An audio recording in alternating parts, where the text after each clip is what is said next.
Я тут, не бойся. Чего ты сразу убегаешь? Что такое? Ты все уже, ты со мной теперь. Здрасте всем, меня зовут Олег Новиков, и сегодняшняя история про собаку по имени Найда. Сразу хочу предупредить, что с Найдой все хорошо, поэтому не переживайте. Началась эта история с сообщения. Мне написала женщина, которая рассказала, что на работе у ее мужа появился маленький щенок. Они не знают, откуда он там взялся, они просто услышали плач. Сначала подумали, что это какой-то шакал или что-то дикое. Пошли проверили, это оказался маленький миниатюрный щенок, девочка. Теперь, что это за место? Это большой завод, который занимается переработкой разных химических веществ. В общем, огромный химзавод на большой территории посреди пустыни. Ну, в общем, вы сами понимаете, не самое лучшее место для маленького щенка. На фото, которое мне прислали ребята, сидел щенок в какой-то разломанной полке с опущенной вниз головой. Такая очень грустная картинка. В общем, было понятно, что нужно было забирать его оттуда как можно быстрее. Мы договорились с ребятами, что я приеду за ней утром. Время сейчас без 10, без 5 минут 5. В общем, ужас, рань какая. Я еду за щенком. Ехать недалеко. Щенок находится на химическом заводе. Вовнутрь я заехать не смогу, но ребята, которые его приютили и которые его там следят за ним, чтобы с ним ничего не случилось, мне его вынесут. Так мы договорились.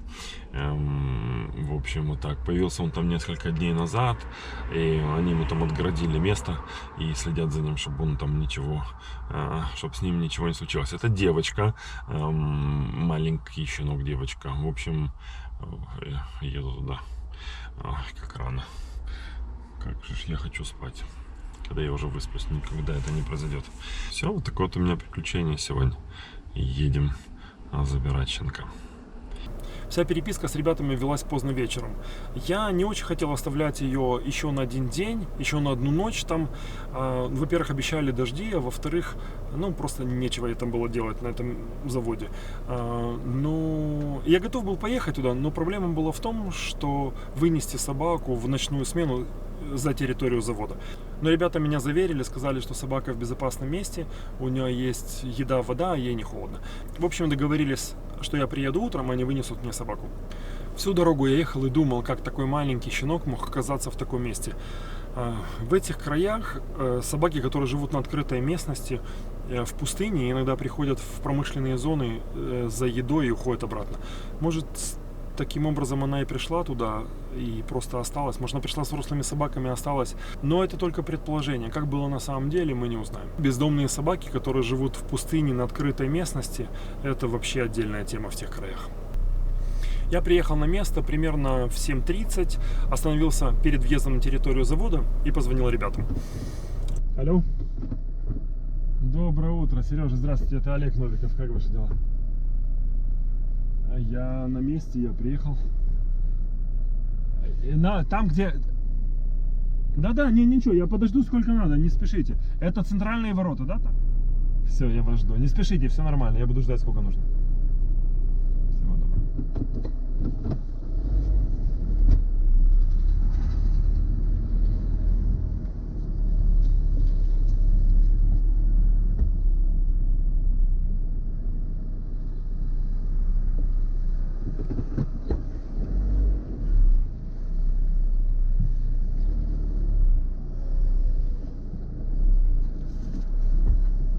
Буквально через несколько минут из ворот ко мне вышло двое мужчин, и один из них в жилетке держал маленького щенка. Она была еще меньше, чем на фотографиях. Она была очень миниатюрная, просто маленькая куколка.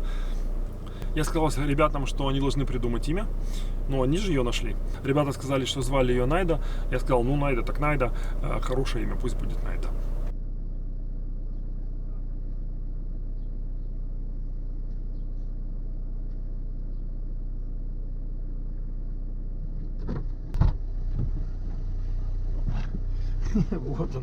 Вот он ребенок. Вот он какой. Вот она красавица. Да? Ты красотка. Ты собака. Красивая собака. Все хорошо. Все, ложись. Садись, отдыхай. Поехали. Все, пугайся.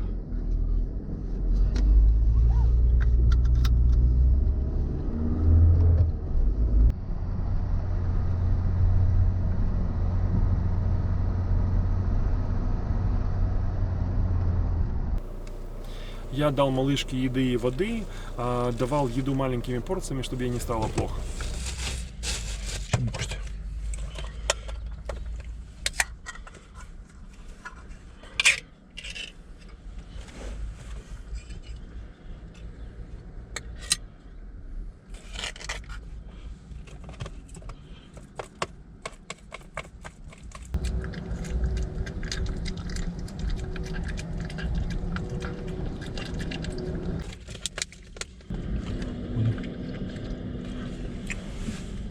Да, тебе сейчас еще. Стой, подожди. Подожди, стой. Я не буду тебе много давать, потому что потихонечку, хорошо? Сейчас тебе с водой размешаю. Вот такой супчик маленький. Супчик поешь? Да, я даю. Не. Есть еще, не переживай. Есть много еды. Давай, Яша.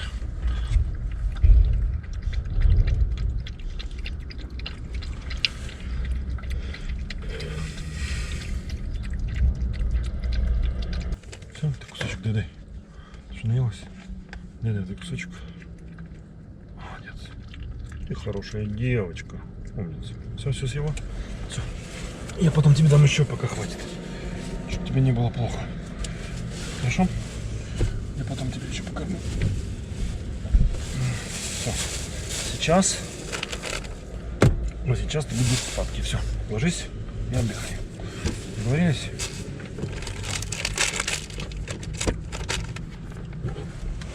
Все. Поела? Ну, моя девочка. Ну, кусается, да. Все.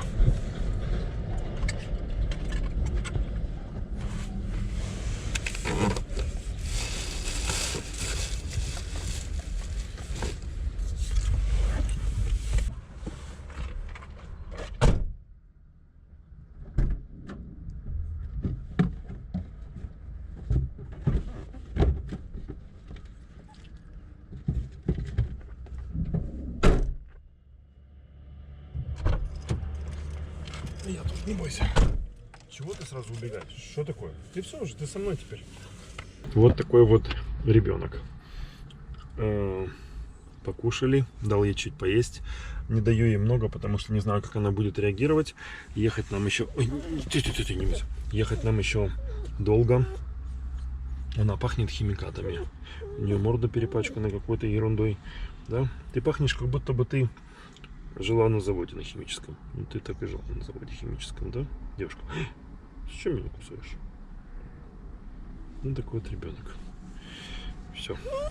Что такое? Все. В общем, едем. Ехать нам еще долго. Буду ее подкармливать потихонечку. А ребята назвали ее Найда. Ну, так и будем. В новом доме, конечно, ее назовут по-другому, но не важно. Будешь Найда, да? Интересно, если бы не умели разговаривать, что бы она мне сейчас рассказала за свои там 2 месяца жизни. Да, Найда? Ну, расскажи, что происходит? Как жизнь молодая? Все хорошо? Скажи, я еще не знаю, кто ты такой, куда ты меня везешь, поэтому не хочу даже с тобой разговаривать, да? Ну, поела с аппетитом, поэтому все хорошо, кушать хорошо. Пописала мне здесь, все нормально, в общем. Все, едем дальше.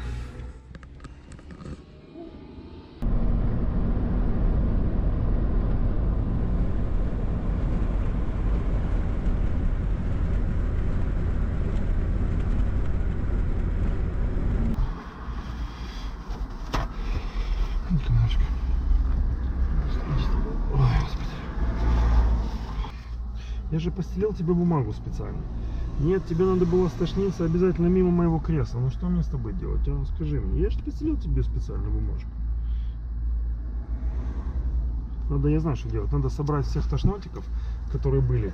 И собрать всех тошнотиков, которые были у меня в машине хоть раз, да? Хоть раз. Тошнотиков всех, которые были в машине. И заставить вас убирать машину. Потому что вы тошните, а мне потом убирать каждый раз. Да? Айда, что с тобой делать? А или еще лучше ваших хозяев. Чтобы вы убирали мне. Все? Тебе плохо? Тебя укачивает. Больше тебя кормить не буду, все. Пока не приедем, кормить тебя больше не буду. Приедем, я тебя покормлю. Вот у тебя тошнит. Моя девочка.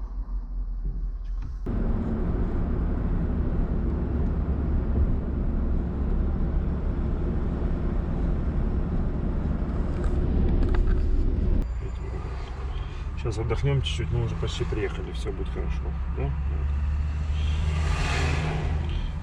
Ты красивая собака будешь. Ты красивая собака. Ты не будешь, ты уже сейчас красивая. Да? Что?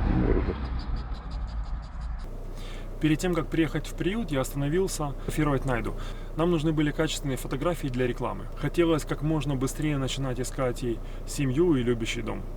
Мы фотографировали Найду на лужайке рядом с детской площадкой. Примерно где-то минут через 10 после начала фотосессии рядом с нами стояли все дети и все их родители. Все смотрели на маленького щенка. Найда позировала как настоящая звезда. Невозможно было насмотреться на это маленькое необыкновенное существо.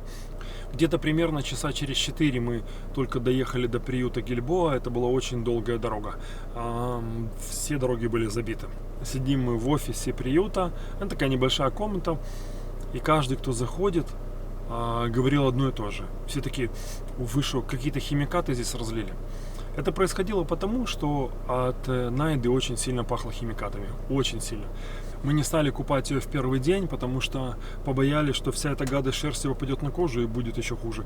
Просто хотелось, чтобы она хотя бы немного набрала вес и немного пришла в себя. Просто пообтирали ее мокрыми полотенцами, тщательно пообтирали ее мокрыми полотенцами. И, в принципе, как бы вся гадость, которая была на ней, она была сверху на шерсти, а подшерсток был чистый. Где она была до того момента, как ее нашли ребята, и что она ела, что она пила, где она жила, непонятно. Вот так закончился ее первый день. Она была сыта, она была в тепле, и сейчас ей уже больше ничего не угрожало. В этот же вечер мы сделали объявление и стали искать ей дом. Найда уехала в новый дом, ее забрали очень хорошие ребята, поэтому сейчас за нее можно не переживать. Ребята, конечно, большие молодцы.